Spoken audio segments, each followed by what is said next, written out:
Hey everybody. You remember Zerul from Evangelion?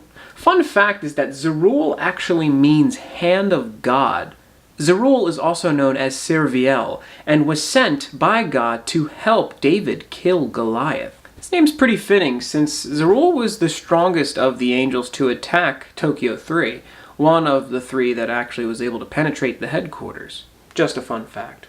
Welcome back to Weeaboo Wednesday. It has been a whole week since I've last spoken with you lovely people, and quite a bit has happened in the anime, gaming, geeky, nerdy world. First, let's address the elephant in the room. I of course am speaking about the Sonic the Hedgehog movie. We talked about this last week, yes, but quite a bit has happened in the week after that trailer's reveal. So what happened? Well, they dropped a trailer for the Sonic the Hedgehog live-action movie. Everybody in the world decided to trash it, and then they released a statement saying that the movie would be fixed and that they would essentially alter the way that Sonic looked in the movie to make him a bit more game accurate and less toothy and cringy and creepy. Yuji Naka originally expressed his concerns a while back when the movie was first announced, and now somebody else has joined the ranks of criticizing Sonic from a much more professional standpoint. Now it would seem that Naoto Oshima, the original character designer for Sonic, has joined in the ring of beating to death this movie. Along with a character sketch, Oshima expressed his feelings in a tweet. Oshima's quoted saying, "I loved all Sonics. I saw a trailer of Sonic's movie. I was expecting adults to have fun too. I am worried." Needless to say, this movie had the cards stacked against it from the beginning, but now the original creators are even putting more dirt on top of that grave. So, all I can say to Sonic is,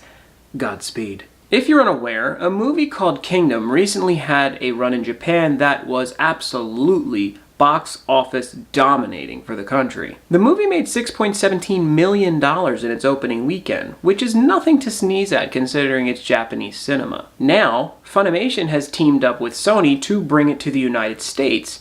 It will be aired at theaters with English subtitles. Sony wants the movie to make 4 billion yen, or $35 million, by the end of its run. Good luck to you, Sony. The movie's already done great in Japan, so some American premieres can only help pile the money even higher. Do you know who Wagaki Band are? No? Story of my life. If yes, then please drop your favorite Wagaki Band song in the comments below. It may surprise you to know that Wagaki Band will be playing a show this coming Sunday in New York at PlayStation Theater. It's happening on May 12th, and the tickets are very cheap at only $35 to see a legendary band like Wagaki Band. I don't know much about the band playing with them, Hyde, but either way, the show is sure to be a hit. I can only wonder if all of the members of Wagaki Band will fit on that stage, but damn do I want to go. If you have the chance, definitely go see them. This is a once-in-a-lifetime chance, and they're sure to not disappoint. Yoshiyuki Tomino, otherwise known as the creator of Mobile Suit Gundam,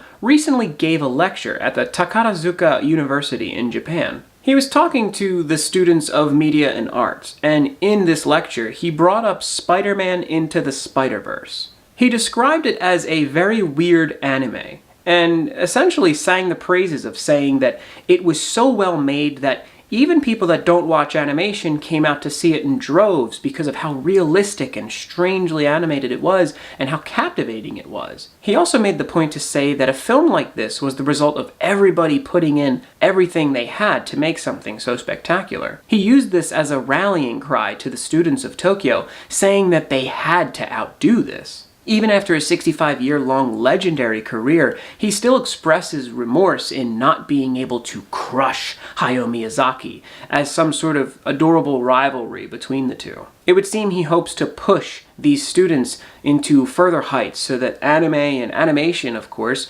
can reach an even better level in Japan, considering 60% or more of the world's animation comes from Japan. The competition is real.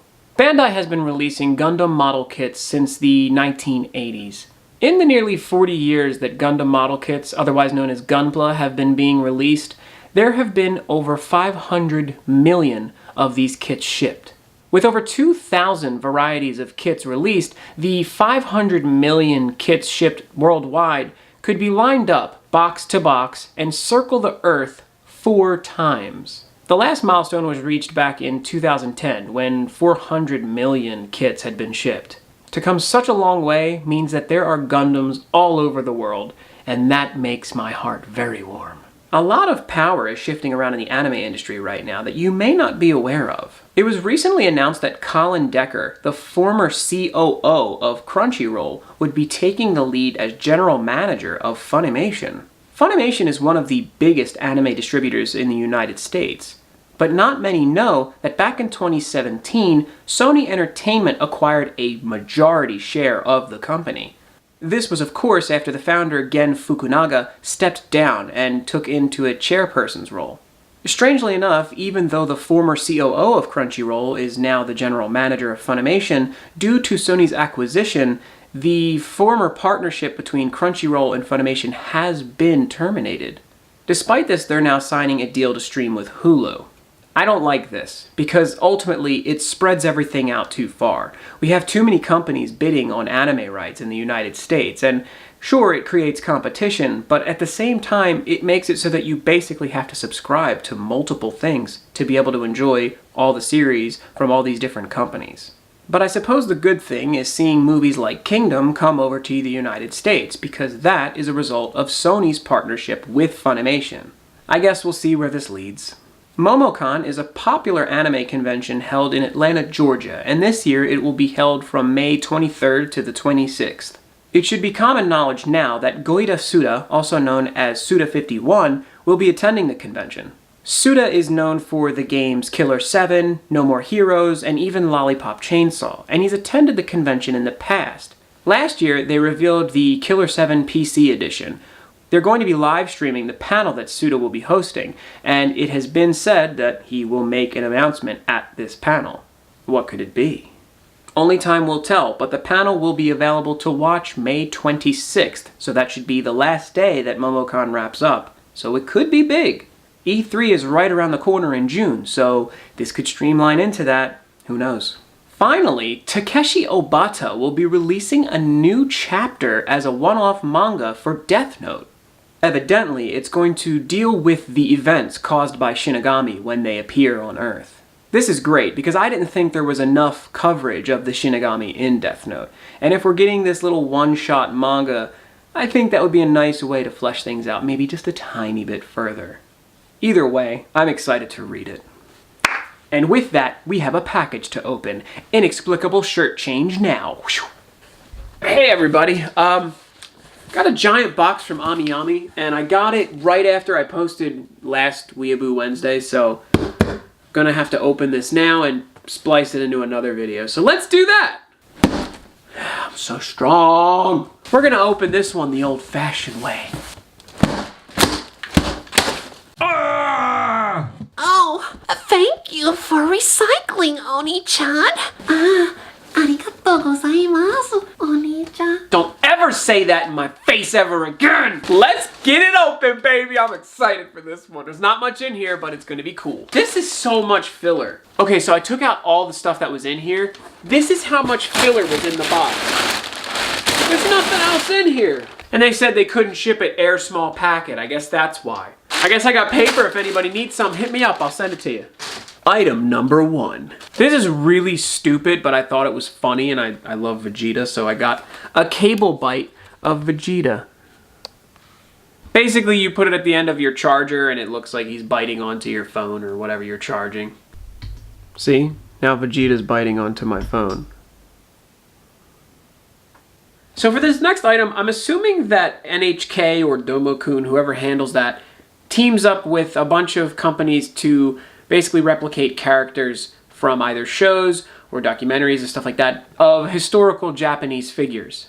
I actually got this one while I was in Japan. I went to the Domo store, which I'm pretty sure was in Skytree, and they had this and 2 other ones of like a guy in a helmet with like big antlers and a woman. I thought they were just cute Japanese-themed domos, but they actually represent characters from Japanese history. This one is actually Saigo Takamori, and he is apparently considered a huge hero in Japanese history, because I think he helped overthrow the shogunate of the Tokugawa era.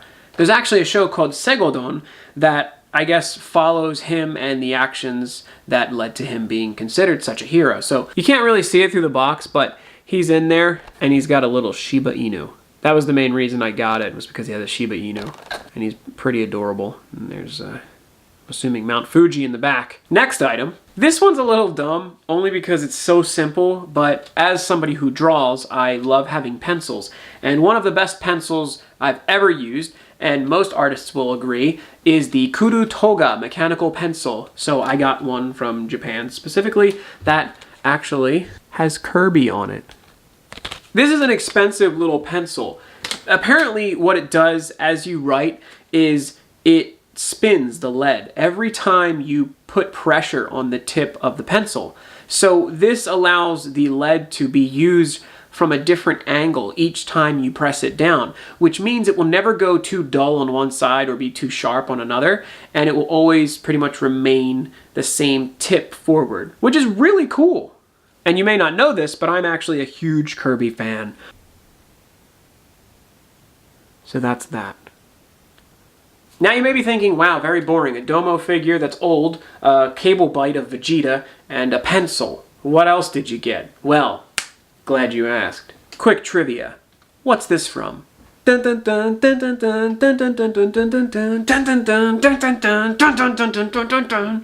I think you know, baby. It's from the King of All Monsters. I got that poster for shopping at the Godzilla store. This is the Godzilla dorsal fin bag. Is it dumb? Maybe. Is it cool as hell? Absolutely. Is this item high in utility? Hell yeah, you better believe it, boy. This is a bag. I am always buying new bags because I use them constantly. And you best believe when I go back to Japan, your boy's gonna be stomping around Tokyo and maybe even going to the Godzilla store with my Godzilla bag on my Godzilla back. You can also turn it into like a purse or something too. This is awesome. Got some snaps, a little pocket. Oh, dude. Oh, dude. There's another zipper right here, so you could put your hand through one side and come out the other. So yeah, that's that. A fun fact, a Gojira. I don't care if you think this is dumb, I love Godzilla. It's a bit smaller than I expected, but I mean, it's a Japanese bag, and most of the stuff that they have is very cute and compartmentalized and stuff like that, so I'm fine with this. That says Godzilla's dorsal fin. The main reason I got it was because I'm sort of ruining my Danbo bag that I got when I was in Japan. Mudada! Thank you so much for watching another week of Weeaboo Wednesday. Hopefully you enjoyed this, and if you did, please comment below what your favorite story was. The best way to help this channel grow is to like it, subscribe, tell your friends, and just help us get more views and more people around here. I guarantee at least 3 videos a week with Motivational Mondays, Weeaboo Wednesdays, and Figure Fridays. And that's only going to grow from here. As people come, I will continue to make more and more videos. And I may start making more just to try to get more people to come, so please invite your friends, and make sure to like and subscribe. If there's anything that I didn't cover or I covered incorrectly, go ahead and correct me and insult me in the comments, and we can have a nice little argument. I don't know how to end this video, so I'm going to end it the best way I know, by singing a song. Kimi no mama de kawaranai de Dare yorimo taisetsu na oki na yume kagayakaseta Tada hitori no tomodachi